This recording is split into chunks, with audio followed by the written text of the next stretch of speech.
Hi students, welcome back in English grammar class. This is your teacher Miss Hafsa. Today we are going to discuss the difference between a clause and a phrase.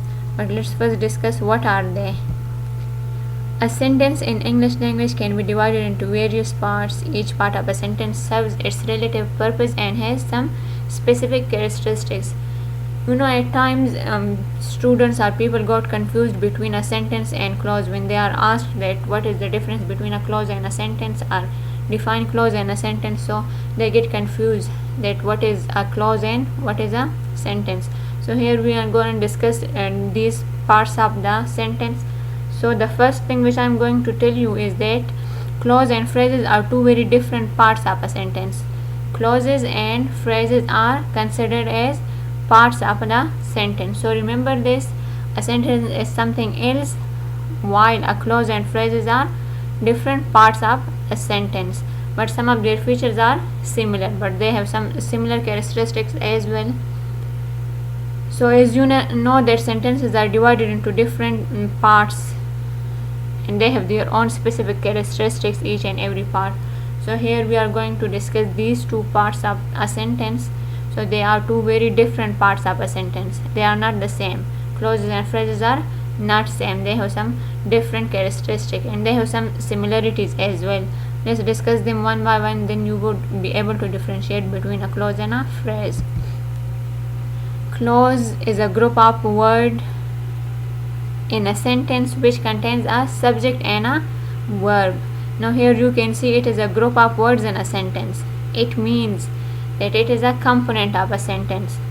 It is a part of a sentence which contains a subject and a verb. So it always having a subject and a verb. So a sentence can be also made up of just a subject and a verb. Like look at the example, the boy. Here the boy is subject because it is the doer of an action. Is playing is verb because it is showing us an action. So it is a clause, and as you can see it is a complete sentence as well.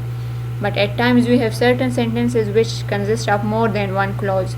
So that's why we are saying that clauses are the components, are the parts of different sentences.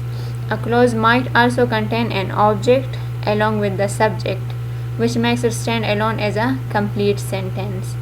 It can also having an object as well, like if we say the boy is playing cricket. So here the cricket would be object. Object, the receiver of an action. So it can have an object, or maybe there is no object in it, but still it is a clause. Object is not necessary for the clause. If it consists of a clause of an object, it's okay. But if it doesn't have any object, so it's not necessary that a clause must having an object as well. Just its definition is that it is a group of words which contains a subject and a verb. And as you know, when it is having a subject and a verb, so it would also give us a complete meaning. Like as you can see, one of the main difference between a clause and a phrase is that a clause is a set of words that makes complete sense and does not require any additional helping verb to complete it. They didn't require any other additional words. Like if there is no other words, as I told you, the boy is playing, so there is no subject in it, still its meaning is clear. So a clause didn't require some additional helping words to complete its meaning. It's always having its own complete meaning, while a phrase doesn't give us a complete sense. Like here, look at it, Sarah smiled. So here the word smile is an intransitive verb as well, which doesn't require any object. So it is also a clause. And as you can see, it is a complete sentence as well because the meaning is clear. Sarah smiled. A single sentence might have one clause, but there can exist a sentence which contains more than one clause in it. As I told you earlier that many clauses, more than one or two clauses can combine together and they can make a single sentence as well. Like look at the examples. I looked everywhere but the cat was gone. As we have discussed in type of sentences as well, that certain sentences are compound sentences and certain are complex sentences. So in that case, a sentence consists of two or more than two clauses. Like here you can see, I looked everywhere but the cat was gone. I looked everywhere. Here I is the subject, looked is the verb, and in another part of the sentence the cat is subject, was gone is verb. So here we have I looked everywhere is another clause, the cat was gone is another clause, and it is combined by the coordinating conjunction but. So here it is just we can call it a sentence because it is a compound sentence. So it is a sentence but it consists of two clauses, not only one clause.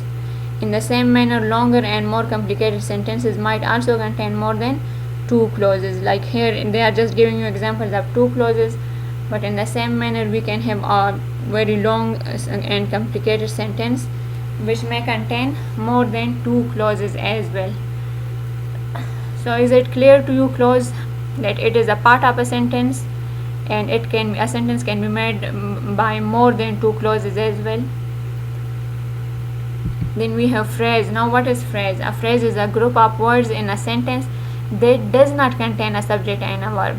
As I have told there that a clause always having a subject and a verb, but here a phrase does not contain a subject and a verb. In other words, in a sentence, one part with subject and verb is a clause, while the rest of it without those two parts of speeches is a phrase. As we have discussed that there in a clause we are having subject and verb, so when a sentence is longer enough, so we separated subject and verb from it, which shows that it is a clause, and the rest of the sentence is considered as the phrase which does not have that subject and verb included in it. Like look at its examples. On the wall, here we have no subject and no verb, on the wall, and it always requires some other additional helping words to complete its meaning, like on the wall. So what is on the wall? It doesn't give any complete sense. So a phrase does not give us a complete sense, while the clause gives us a complete meaning or complete sense. Another difference is that clause contains a subject and a verb, while phrase doesn't contain a subject and a verb. While both are group of words, but this is the main difference in it. So we have look at another one, in the water. So its meaning is not clear. In the water, what if we say the fish is swimming in the water? So then it would be completed, but that part of the sentence would be clause, the fish is swimming, and in the water is a phrase, over the horizon. So over the horizon is also an example of phrase. A clause and a phrase may coexist in a sentence. As I told you, a sentence may contain both phrase and a clause as well. Like look at this sentence, he is playing in the field. He is playing in the field. Here he is playing is a clause, while in the field is a phrase. So a sentence may consist of a clause and a phrase may coexist in a sentence. Both of them can be present in a sentence. As you can see, he is playing, so he is the subject, is playing is verb, so here it gives us a complete sense, he is playing, so it is a clause, while the rest of the sentence, in the field, it is a phrase, because if we write it separately, in the field, so it would not consist of any subject and verb, and its meaning is not clear to us. A phrase does not make complete sense on its own. I told you, it doesn't give us a complete meaning on its own, and requires the help of other words to make it a complete sentence. It always requires some other words to complete its meaning, as in the field requires the rest of the sentence, he is playing, to complete its meaning. Hope this lecture would be clear to you, and you would have easily differentiate this phrase and clause now. See you in my next class, but before going to finish it, let me tell you that your homework, you have to write different examples of phrases and clauses. In our next lecture, we would discuss different types of clauses and different types of phrases as well. See you then. Have a nice day. Bye bye.